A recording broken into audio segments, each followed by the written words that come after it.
Welcome to Exploring Digital with Purr, a podcast for entrepreneurs and CEOs who want their businesses to benefit from a digital-first approach. Hi, and welcome to another episode of Exploring Digital with Purr. I'm joining you today from sunny Sicily, but I'm joined remotely by Greg Baker, who is the managing partner at Towerview and Bascom Ventures. Hi, Greg. Hello, how are you doing? Really well, and yourself? Beautiful day in Chicago. So. It looks like it behind you, certainly. So do you want to kick us off by telling everyone a little bit about you and your background and how you came to be managing partner at Towerview? All right. Well, I grew up in Madison, Wisconsin, mechanical engineering degree from the University of Wisconsin, MBA from Duke. Worked as an engineer, did some finance for large corporations, did a startup in the electrical space, and graduated from that into investing in startups with both Bascom Ventures and Towerview Ventures, two funds part of the Alumni Ventures Group family of venture capital funds. Brilliant. So really experience in engineering, in finance, in business, and bringing that all together in the tech investing space. Yes. So does Towerview and Bascom, is that related to Duke in any way, or is that totally separate from Duke University? Towerview Ventures is a venture capital fund that all of our investors are alumni or have an affinity to Duke University. And we invest in companies, many of which will have a founder, C-level executive, board member that went to Duke. Bascom Ventures is the same thing for the University of Wisconsin alumni. Right. So you've taken your professional and education experience and then leveraged the professional network you developed from it. Alumni Ventures Group was formed to allow individuals access to the very nice asset class of venture capital. Historically, individuals have not participated. Certainly in the U.S., only 3% of accredited investors have ever participated in venture capital. So we started as a way for people to get in there, and the way being a tiny fund, when it all started, the only way we found that we could get into the best deals was to play up the, hey, I went to Duke, you went to Duke, we'd like to invest in your round. And we've grown as an organization to be now one of the largest, most active venture capital funds in the country. So we little less of that, but we still have a nice community based around our alumni groups. And there are 16 school funds within the organization. We share a lot of resources and invest together in deals. Okay, fascinating. Because it's fundraising, as you well know, is a very different beast in the US to in the UK, and certainly getting individuals to think about venture capital is a whole new ballpark for anyone here, I imagine. Yeah, it's people haven't thought about it in the past because there really wasn't a great way to do it. We find that people are very interested because of the track record of venture capital. So it's just letting them know that there is a way to do it. Quite okay. So what we like to do at the very beginning of our podcast recordings is try a little Carl Jungian style word association, if you can entertain that concept. So if you can, in as concise a way as possible, respond to the following. So we'll start with Towerview. Exciting. Greg. Me. Yeah. Your team. Fun to work with. Your work. Always changing. And venture capital as an industry. Too homogenous. If you had to choose between something new or something old, what would you pick? New. Rather have more time or more money? Time. And would you spend that time in summer or winter? Summer. And would you be reading books or watching films? Pretty split on that one. Any good recent books read that are relevant to the startup investing space? The startup investing space. I just reviewed a book that's pre-published called Breakout, which I thought was a really well written about a part of the industry that is glossed over and a lot of people miss. That the way that you grow your business from attractive to huge. That growth curve that people just assume is execution. There are a lot of details that go into it. Okay, cool. So the scale-up space that gets much maligned. Yeah, it's just go scale. But how do you actually land those customers that allow for scale? So going back to what you mentioned earlier, you started your career as a mechanical engineer. I also started with a degree in engineering. I don't know if like me, you found you picked it because you weren't quite sure what you wanted to do. It was a good way of, well, I need a general technical education that I can leverage to do other things. Was that your position starting off? And do you think you'd pick the same springboard now? I grew up in a university city, and in high school they said, well, you're really good at math and science, you should go into engineering. I had no idea what I wanted to do. That, okay, there's a good school right here, it's not that expensive, I'll do that. And I was it a good choice? Yes. I had a summer job after my junior year and came away from that with the one learning of, I will not do this as a career, but it's a great way to identify problems, identify and systematically come up with good solutions. A language for tearing apart a problem. And I think that's transferable across anything that you do. And so before you'd gone to, you went to formally study business, had that been something you'd ever been educated on? Was it part of your engineering education at all, the business world around it? Not as much as it should be. We had a finance of projects course.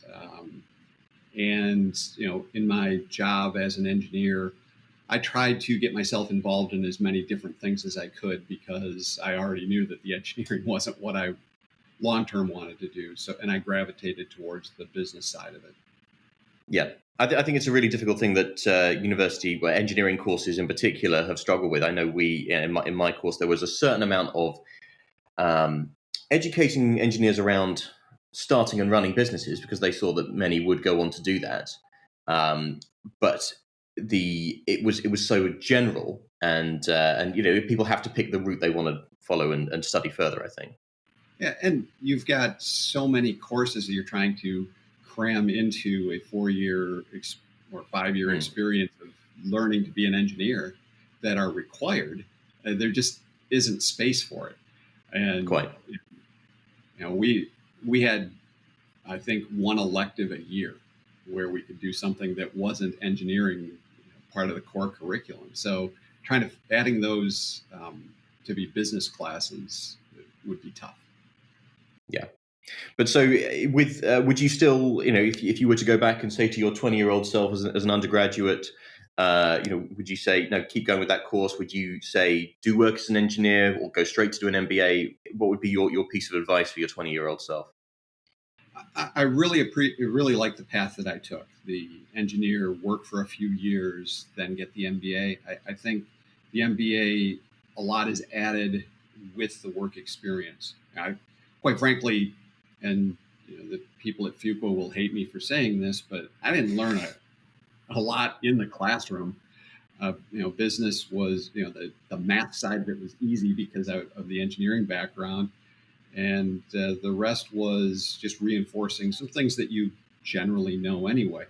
What I learned was networking, the going to a top business school full time.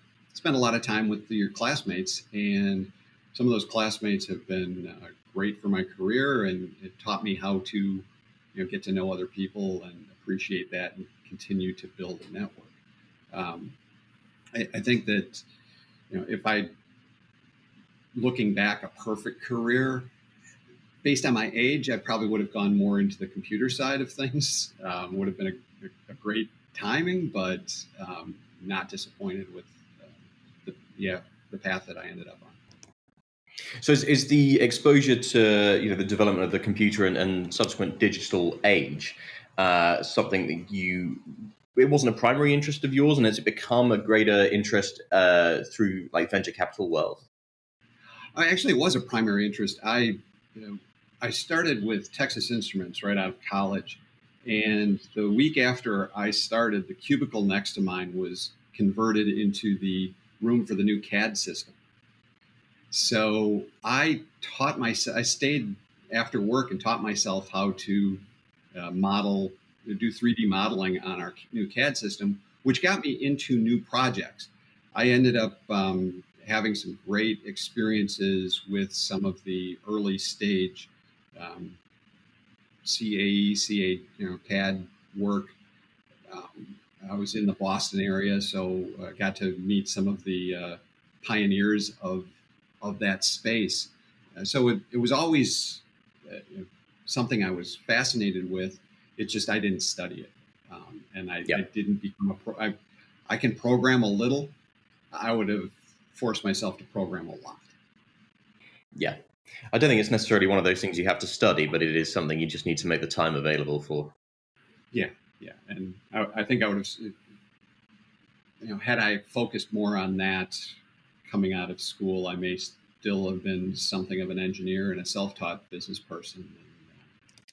So, having seen these changes in the growth of that sector, digitization of technology, but also having this traditional engineering education and background, how have you approached or been exposed to innovation in your career? Has it been something that you mentioned you were trying to get on new projects as a result of having taught yourself CAD work? But is it something that you having seen things at Texas Instruments, you were like, oh, bigger organizations struggle with it, and drawn more to smaller organizations? What was have you got any good experiences to share about how innovation has changed, I guess, over your career? Well, I mean, when I first started, besides the CAD system, year two, all of the engineers actually got a PC on their desk. Uh, so actually in college, we had a class that we had to do our calculations on a slide rule, and I did program with punch cards. So innovation has come quite a ways. I look at the phone I keep in my hand or in my pocket all day, and the amount of computing power versus what we learned. It's always been around, and the biggest chunk of my career so far, I was running a startup. It wasn't something I founded. It was something that I was brought into to run based on the combination of my background and being at the right place at the right time. And effectively, that company was a hardware. We were selling a product, but the functionality was its firmware. So I've always been around the innovation space. And do you think if a team or a business is looking to innovate in a sector, is it more important to have a track record of trying new things, or just have a really good disruptive idea? What's been a greater success rate in your experience? It's similar to books or film. It's kind of an either or. I think you need a little bit of both. The flexibility to adapt to the business situation is enhanced by having done it before, but a lot of people are able to pick that up right away. What I tell a lot of both investors and companies we're investing in, it's very important to be flexible, because as an engineer, you think that you've come up with the best solution. You spend a lot of time coming up with the best solution. Then you take it to the market and they don't care. You've added 55 features to a product. Well, the market really only cares about one or two in that particular. You have to be able to adapt to that. so and not think that you have the best possible product. I mean, Amazon still sells books, um, but that's not where they make their money. And if they would have just been focused, they had this great idea to put selling books into the internet. If that was all that Bezos wanted to do, no one would know who he is. Um, so the it's more the flexibility and the reacting to what the market wants near or right on or very near your product. So how closely do you advocate that companies stick to it, their long-term game plan, and how much is about, well, this is the feature that the market is saying we need in the next 6 months? Where should someone draw the line? Is it really just an individual trade-off that you've got to make, or do you have a recommended approach? Just always be aware of what is important to your customers and adapt that way. You have to be very careful that you don't get into paralysis of feature creep, but it's becomes and you also can lose focus on what you're trying to do by chasing every market availability. You need to pick a direction and go in that, but make modifications as the market is it. So I'm more of a long-term guy than a short-term person. A lot of people are talking about, how do you invest in are we in a pandemic? Are coming out of a pandemic? There are industries that have changed. There are industries that are ripe for some technology to change, but fundamentally, I'm investing for companies that are 5 to 7 years away from being truly successful. And I'm assuming in 5 to 7 years, we've figured out how to live with this virus. We'll probably be onto another one by then. So don't focus too much on short-term things. Do you think venture capital has a bit of a malign reputation as being focused on sort of short-term wins? Well, there are a lot of reputations that venture capital can get maligned on. I tell startups that 90+% of all startups should never talk to a venture capitalist, let alone take money from one. It's the right way to fund certain types of businesses, but other businesses it would be totally inappropriate. You have to keep in mind that our responsibility is to our investors. So it's not to the companies we invest in. So alignments can be quite different, motivations and needs.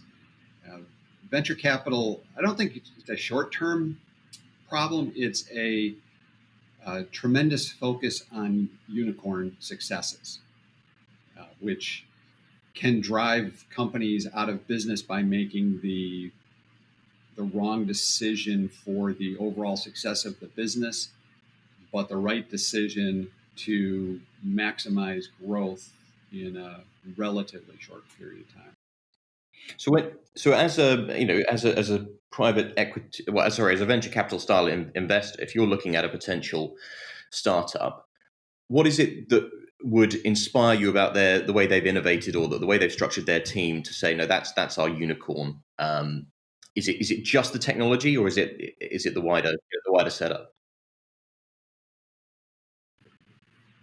It's usually the team. Similar to what we were discussing earlier, their initial product or service is generally not what they become successful in. The ones that are truly, hugely successful. So the team and the support group that they've put around themselves is more critical to me, especially in early stages, than their product or service.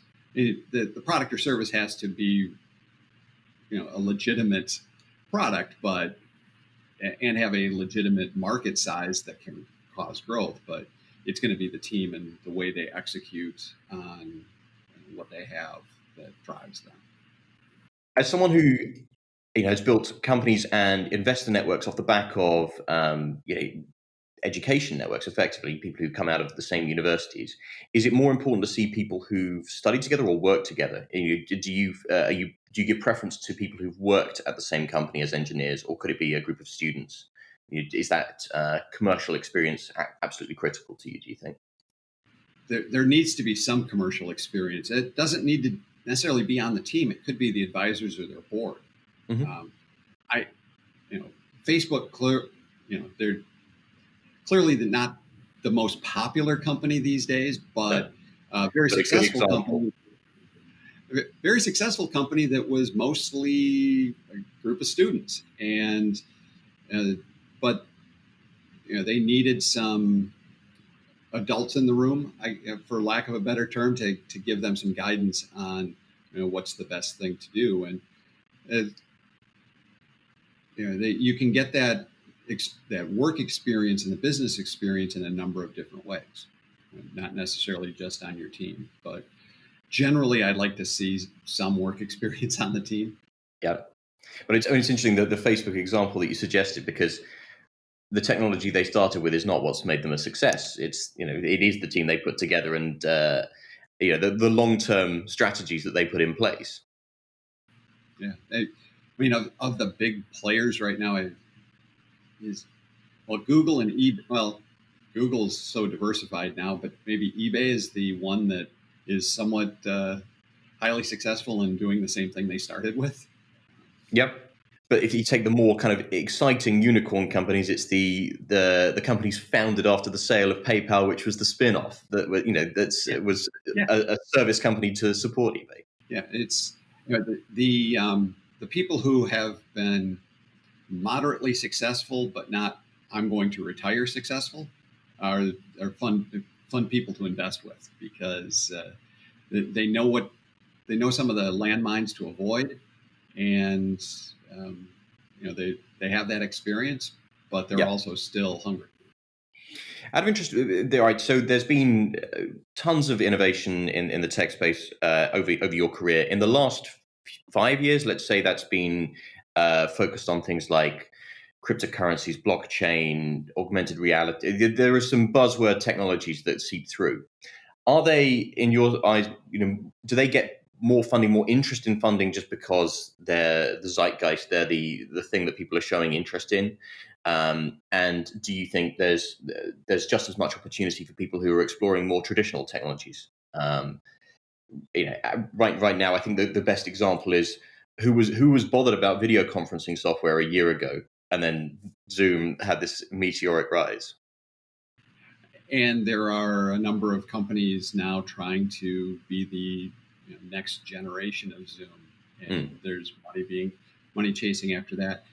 And I tell people that one of the tenets of our investment philosophy, which isn't really a tight one, we're looking for a diverse portfolio, and one of the big drivers is 3 years ago, you give a venture capitalist a complete blank check. You've got a portfolio of scooters, drones, and cryptocurrencies. Not sure that fund did well. I fundamentally believe that the blockchain technology is going to have a major impact on us going forward. Just haven't seen that killer app yet that drives it. It's a little bit like the internet in the mid '90s. It's cool, and there's some fun people doing interesting things with it, but the vast majority of people aren't there. Something will be developed, and that will take off. So that's an interesting technology that's out there, and you did have a big bump in investing early on because of the excitement of cryptos and how the direct coin offering was going to eliminate venture capital, which doesn't look like that's going to happen. It's fine if it does. I mean, if there is a solution that venture capital is not the perfect world of funding startups. It's how we funded whale shipping back in whale harvesting back in the 1700s, and just slight modifications from that. But there are definitely are bubbles. The drone, the scooter site, the scooter investments. That does drive a lot of money, but it's not so much because of the investors. It's a lot of that is because of the companies that form around a great idea, trying to be, which will be the truly successful one. Yeah. So just because someone's not shoehorning blockchain into their application doesn't mean it's less innovative or less likely to be a unicorn. It's just well, for a VC, it's about having that diversified approach, but it doesn't really mean anything about your initial or longer term success, I guess. Yeah, it's what you do with it. Yeah. I mean, it's certainly an interesting technology, but I was hoping that someone could find a really good track and trace mechanism for monitoring COVID outbreaks with it, but I've not seen anything quick to market with it. I think the tracing comes down a lot to people's memories, and they're not that good. So, very early on, there was a story of a former NFL player who was convinced he got COVID from touching a gas pump. Probably not. Probably more likely when you went inside and bought the box of chips for the ride than touching the gas pump. But whatever you want to go with. And if you ask me what I did the last 14 days, I'd probably forget some interaction that I had somewhere. So there's only so much technology you can put to fix that. And, even if you tried the invasive action of, what other phones did my phone come near? I still think that you're going to miss out on some of the key drivers of what possibly transmitted. So I don't know if that's the solution. It's been quite insightful, isn't it? Because supposedly technology has been so pervasive into our lives that it dominates everything, and yet it's still impossible to actually monitor what people are doing truly at all times. And something so small can mess us up for so long. Quite. So have you seen any new companies that you're considering as an investor that are not exploiting, but making the most of the new market conditions or challenging business trading environment as a result of COVID? Are there any interesting companies that have sprung up over the last year that you're considering? Yeah, there are a number of businesses that are taking advantage of the need for innovation in industries. We invested in a company that has, they had started before this, but their mission was to allow teams to go through education processes remotely. And timing was perfect. They were ready to launch they were targeting June, and that was a great time to launch. In early March, I invested in a telemedicine company, which looks brilliant. But I still argue that I invested in that company more for its long-term potential. This was an acceleration of marketing for them. People became aware that they existed because they didn't want to go to a doctor's office. There are definitely companies that are sprouting up. As I mentioned, there's some who Zoom has its limitations. So there are companies that are innovating on Zoom. People trying to improve the food delivery world, but I think it's quite saturated. Assuming we can go to restaurants soon, I don't think I want to eat out of styrofoam anytime for a long, long time. So I don't know that that's a great place to invest money right now. They're at a peak.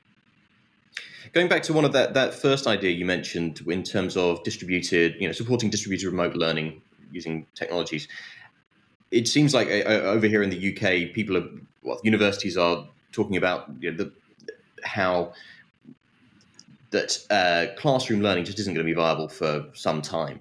And if we're going to accept that COVID may be with us for the long term, just what the split is for a university between what's essential classroom learning and remote training in some sense. As an engineer, as someone who's been into a lab environment, I know that can't work for everything. But I'd be interested to get your perspective on, well, let's say the future of most university or further education courses is online, is done via a Zoom or an equivalent function. How do you think the networking that has helped so much of your career, how could that be augmented if in the future Duke was running just an online service? How do you think that could evolve? I think that could be the death of a lot of universities. I had some discussions about this. If you do go to a remote video lectures, I can't imagine why you need every university around the world to have introductory economics or introductory physics. You should just, the professor at Oxford or the professor at MIT or the professor at Harvard, whoever's best at that, they run them all. I mean, maybe you have some people as like teaching assistants to break that up in coursework. Yeah, but why would you need it if it's available online? You might as well consolidate all of that. It's starting to look in a number of statistics, like especially for that age group, the infection rate is this is not the flu for a number of people, but you've had over 7,000 people at universities across the U.S. That have, or is it 70,000? It's a large number of people have been tested positive at universities. They've had 3 people go to the hospital.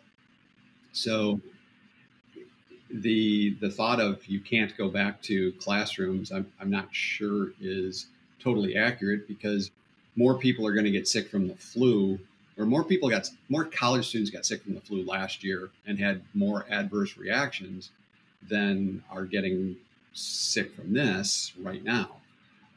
So I think universities need to be very careful how long they run this. But I do agree. I don't think COVID is the end of universities, but I think it does ask questions about what the future of education is going to be, and will the university model as we know it survive? Yeah, there's Purdue University purchased one of the large online learning centers. I think it was Kaplan. It might have been University of Phoenix. I'm not sure which one, but that's going to look brilliant moving forward because they have the infrastructure set up to take advantage of more remote learning. The various universities had dabbled in some of that. They need to really identify what's the best way to move forward, because if this goes on too long, they will be losing people to, why spend $50,000 to go to or $80,000 to go to a top university for the first 2 years when you can just do it all on, you can get the same education effectively online. The networking that almost justifies some of those costs is gone if you're not allowed to mingle with your classmates. And I don't think you're going to make a lot of friends in the breakout room of Zoom. No, this is very true. So it's going to be interesting to see how the next generation of student startups meet and share ideas. And it may inhibit growth, but it actually may accelerate it. A friend of mine, their son is a computer science major, he's in his senior year, and he's in a class of, there are 10 people in one of his classes. 8 of them live in the same apartment. So while the class isn't together, they are. And they're living they're spending more time in these little bubbles that I think that will spur startups. And there's limited future of going into a big office at a large company anyway. So I think people will have more time just from their commute to work on innovative things. Yes, especially as it's an interesting time to be beginning a career in a workplace, and companies are still adapting to how they onboard and train people at a graduate, postgraduate level. It may force more people towards the startup route. Make those mistakes for themselves. We've just added the 3 people in the last month and a half that I don't like the term, but report to me. Trying to onboard them remotely has been challenging. It's not the experience I would have liked them to have had so far, but we're making the most of it. So if you were to kind of give a tip to, I don't know, a private investor who hadn't considered venture capital as an investment route before, what would your top tip be for considering it, for weighing up the pros and cons and getting involved? The question I always get from investors, especially, what's your track record with your particular fund? And that's not the way to look at it. I think you're investing in an asset class that has a track record. We have Towerview Fund 1, Towerview Fund 2, Towerview Fund 3. If I showed you all, after I had those 3 initially set up, those portfolios, and I showed them to just about anybody, very few people could tell me which one's going to perform the best, because you don't know which of those 25 companies is Snowflake or Uber, and there probably won't be one at that magnitude, but they're the 100x or the 50x that's buried in there. What the investors need to look at is, okay, it's venture capital. It has historically returned around this level. The top performing funds are at a much higher level. How do what's the best investment thesis to maximize the probability of being in the upper half of the industry, not what's been your track record for the past 10 years. You can look at a number of VC funds, some of the biggest names, and you look, their first fund, then their second fund, then their third fund, then their fourth fund, and you might see, one did 4x, the next year it did 3.2x, the next year it did 1.7x, and then the next year it did 10x. What's their track record, and which one would you actually want to invest in? And because they had that 1.7x, do you avoid them forever? Because they had 10x in the next fund. It's really tough to correlate what the track record has been for an individual fund. It's an investment. It's an asset class that adds diversification and is not correlated closely with public markets. So it's a good fit to add to your portfolio. Don't overdo it. We recommend 5 to 20% is the window, depending on your threshold of appetite for risk. Yeah, dealing with the asset class. Well, not necessarily risk, but one thing that's unique to venture capital versus a lot of other industries is of the 25 or so companies in a portfolio, some of them will fail. And investors, especially individual investors, aren't used to it went to zero? What do you mean it went to zero? That doesn't happen very often in most of the other investment opportunities. Real estate can go bad, but it didn't go to zero. And the offset is 2 of those companies could be 100x. You lost 1x.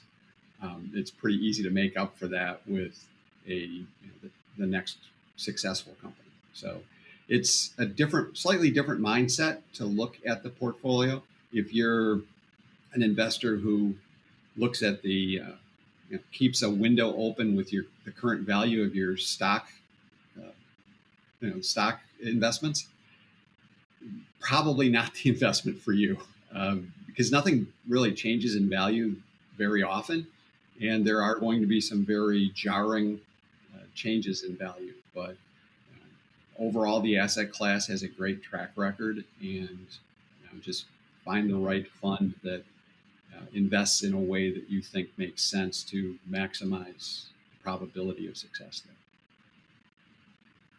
And what about from a startup owner's or founder's perspective? You said that 90% of companies shouldn't consider this, even if they're a growing startup. Now we work with a variety of startups here in the UK, people who are Series A, Series B, maybe post Series B, who've been through that journey, and we support others who are seed funding stage. We've developed an MVP where we're getting some growth. At what stage do you think people should make that decision? And is there a level at which is there a calculation or an algorithm you apply to say, based on your growth, you could be self-sustainable or find other funding that could lead to a better setup for your company? Is there a hard and fast rule to follow? It's not really a hard and fast rule, but that's exactly what I tell entrepreneurs to think about. What is the proper growth trajectory for you? Think about what you want out of it. It's your company, and it's currently it will be your company for a long time. You're bringing in investors to help you grow. What's their motivation? What are they going to be looking for? And does that match with what you want to do? If your goal is to have a nice business that employs a certain set of people and creates a nice living for you and is solving something that you think is very important to society, and you just want it to get to a certain point, venture capital might be the right avenue, might not be. It's how do you get there? A lot of it's driven by how quickly do you have to move to get to that trajectory that you want. The next Zoom probably has to deliver pretty quickly. There's an existing market. There are a lot of people working on it. So to slowly, organically grow that, pretty tough. And the only way that you're going to be successful is if you get a lot of traction and there's a lot of expenses. And venture capital brings a lot of resources, connections, ways to grow that business quickly, but that might not be what you want. And the potential, you set a timer for your company once you take institutional money, because that investor is expecting an exit in a certain amount of time. It's not indefinite. And you can fund your business in other ways, bootstrap it, patient angels, using your customers to help you fund some things till you get to break even and beyond. And all sorts of ways to grow the business. Pick the one that matches what you want to do with your company, not what you think is the right thing to do. You go into what, we used to have WeWorks. If you go in there, there's all sorts of startups running around in there, and many of them think that they have to go find a venture capital fund to invest in them. That's not the first place to look. It's look inside and decide what you want. Well, Greg, it's been fantastic speaking with you today, and really interesting to learn about Towerview, Bascom, and all your other ventures. And best of luck with your investments, I guess. And I hope that they are full of unicorns. Join us again for another episode of Exploring Digital with Purr. We'll see you again soon. Thanks for joining. Remember to subscribe and follow us, and to share today's insights with other businesses you know who want to stay relevant in a digital-first world.